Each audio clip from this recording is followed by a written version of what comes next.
Well, it's going to be a packed conversation tonight. Joining us now are Timothy Okon, who is managing partner at Tino Energy, and Gideon Ikhine, a fellow at the Nigerian Society of Engineers, also a former governorship aspirant in Edo State. And in our studios in Lagos is economist Johnson Chukwu and CEO Carry Assets. Gentlemen, thank you so much for joining us tonight on Newsnight. I guess, one might say it's the beginning of the good times for Nigeria. What a day that Nigerians have looked forward to, and that day has come. Dangote has begun rolling out petrol for Nigerians. Let me start with you, Ikhine, here in the studio. Engineer Ikhine, your thoughts. How excited are you about this, and are there any concerns? Well, we first of all want to say congratulations to Nigeria, congratulations to Dangote. Any excitement? I would say no. Because when you have just one refinery functioning in the country, where we have 3 other refineries that are not functioning, then we are not going to have competitiveness in price. Until the people start to benefit and the country is moving smoothly, we cannot just say we have to start celebrating. We have the Port Harcourt refinery, we have the Warri refinery, we have the Kaduna refinery. When you have a functional refinery like Dangote have put in place, it's good to give an applaud and say congratulations. But at what cost to the nation? Because whatever you are putting in place and the people are not benefiting from it, and it's at a cost, not just cost, pain to the people, you won't say congratulations. So we are looking at, yes, the refinery has come on stream. Just today you are saying you are increasing the price of petroleum product when Dangote have started producing. That is not a good omen for the country. So if he's producing and the price is coming down by 20–30%, they will say, right, we are there. So with the formation and price increase in petroleum product, I don't think we are happy about that. We need to look back, we need to look inward, we need to look at what we are doing rightly and what we are doing wrongly. With what has just happened, I think the federal government, as it is, needs to fold their sleeve and go back to the table. Just of recent, we had about $1.2 billion pumped into Port Harcourt refinery to bring it on stream. Almost about $800 million for Kaduna and Warri refinery to do some research to see where we are. I think that this is the right time to go back to look at our investment and know what returns we are getting. We really have to look inward and see how we can make life. I mean, it's difficult for the average person in this country to live, not to talk of how do the poor people live. With what has just happened to the increase in petroleum product, it's going to affect all facets of life. It's going to increase in transportation, increase in food production, increase in... I mean, there's hardly no industry in Nigeria today that does not run on gas. So you are going to have astronomical increase in the cost of living. All right, let's bring another.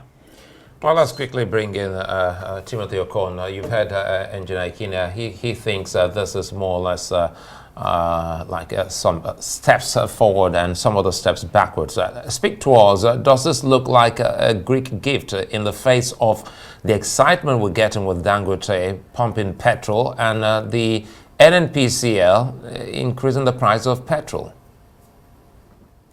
Okay, I think my first take on this is to congratulate Dangote Refinery, and also the fact that this is one of the most unique refineries in the world, a single train refinery, 650,000 barrel capacity. So congratulations to him. I think the second point is obviously that if you spend 19 billion in setting up a refinery, you would expect that you would want to have economic returns for this. So I think it is in order to say that this is a source of not only joy for Nigeria, but a source of energy, because I think that is important. It's early days yet to say, given all the logistics. It's just started now, so it will take a while to get this distributed to many parts of Nigeria. But let me make a point here. The average price of crude, say crude is about $80 a barrel. And I can understand the expectations of Nigeria that, oh, this is supposed to lead to maybe a 300 naira per liter fuel. But let me just do simple maths here. It's $80 a barrel. One barrel is 159 liters, right? So if I did nothing to that crude, the value of the crude is about 50 cents, okay, per liter. What is the exchange rate? So you're dealing with about 1,600 naira to the dollar. So 50 cents is about 800 naira. So even if I did not refine the crude, the price of the crude itself is about that 800 naira talk about. Then, of course, if you run it through a refinery, then obviously the cost of refining, the catalysts that you need to use, and so many other components, etc., to deliver the PMS. Obviously, this currently now, even at 800 and what, is not reflective of the cost of buying the crude and refining it. So of course, my sympathies are with the Nigerian people who have to endure the changes, but the economics of refining and what we need to do is pretty stark, because we have left this undone for quite a number of years. And now we need to live up to those years in which we did not make this sort of tough decisions that we now have to make. So it's inevitable. It is not sustainable to keep running these kinds of situation where the deficits are just increasing, continuously. So that is what leads to the currency devaluation and the impact it has on inflation and every other thing. Yeah, let's bring in Johnson Chukwu. As an economist, look, there are a few issues I'd like to raise with you. Key points here. NNPC's debt, we're told, is about $6 billion. And then the NNPC has chosen a day which some say is inauspicious to raise the pump price of fuel. I'd like you to address these two issues, and of course against the backdrop of Dangote rollout.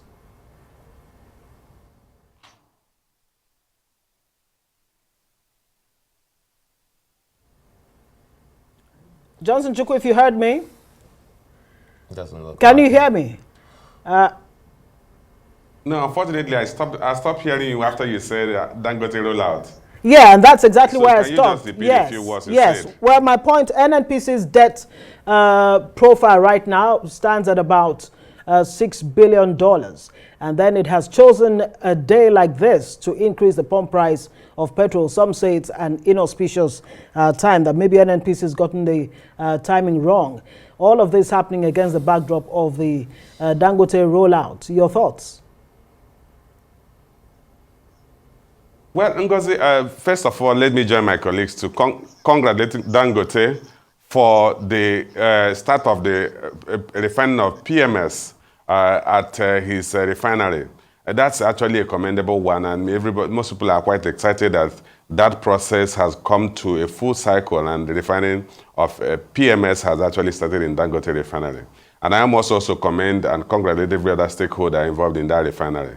But having said that, the issue about NNPC increasing the pump price of fuel on the same day that Dangote refinery started refining PMS,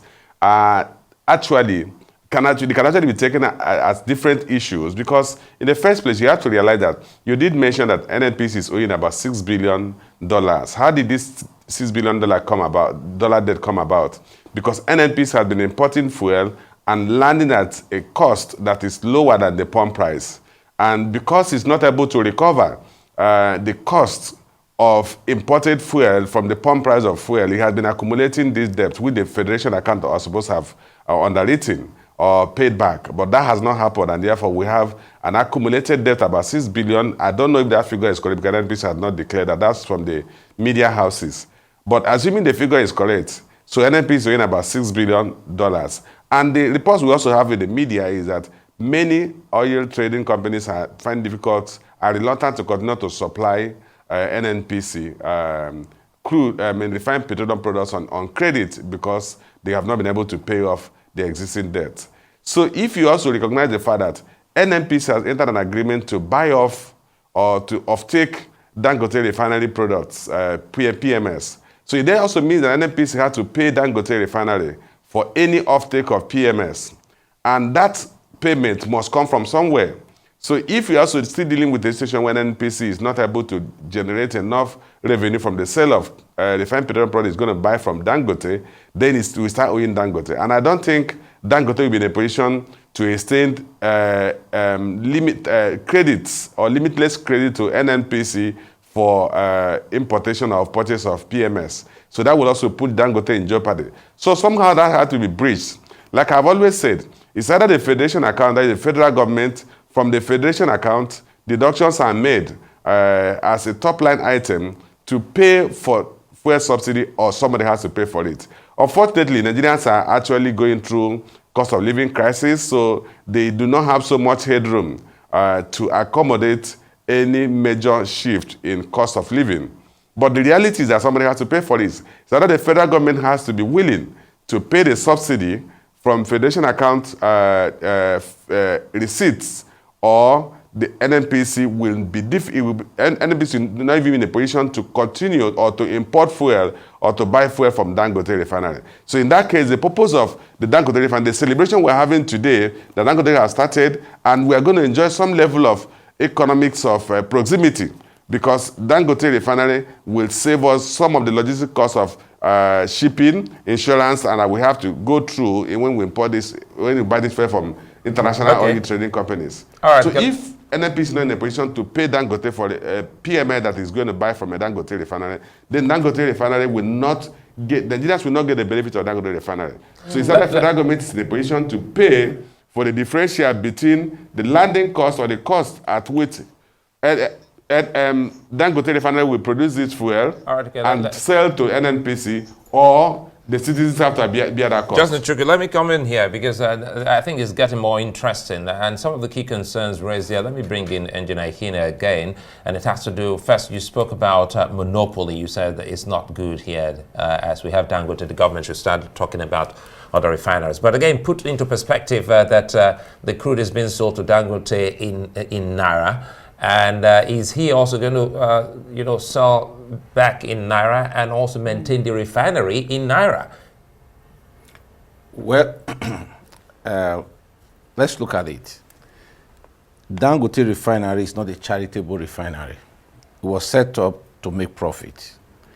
If you are selling crude to Dangote refineries, selling crude to Dangote, it's not purposely there to give you PMS.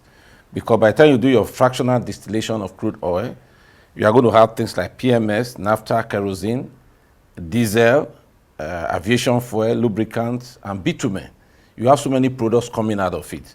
To just say you are selling crude oil for about $80 and you are using that to appropriate to say this is what the dollar should come to or Naira should come to in terms of petroleum product, is not a straight line graph, because you have so many products coming out of that.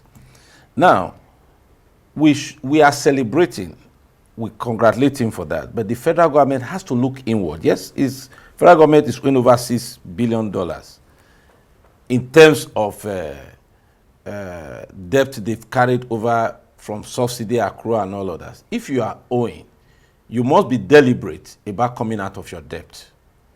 And the only way you have to be deliberate about that, like I said, Dangote Refinery is not a charitable organization to produce for Nigeria, for Nigerians to enjoy. We need to go back to our refineries.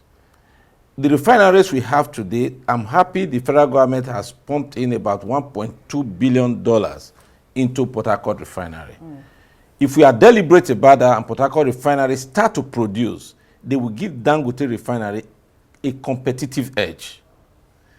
And you cannot, then once you do that, and all the refineries are producing, then we have to bring in partners to buy into the refinery. We can no longer continue to have our refinery being managed by the government. Over the last 20 years, 24 years, we've had refineries that are not functioning. And you have sinking funds from federal government paying the workers and running those places.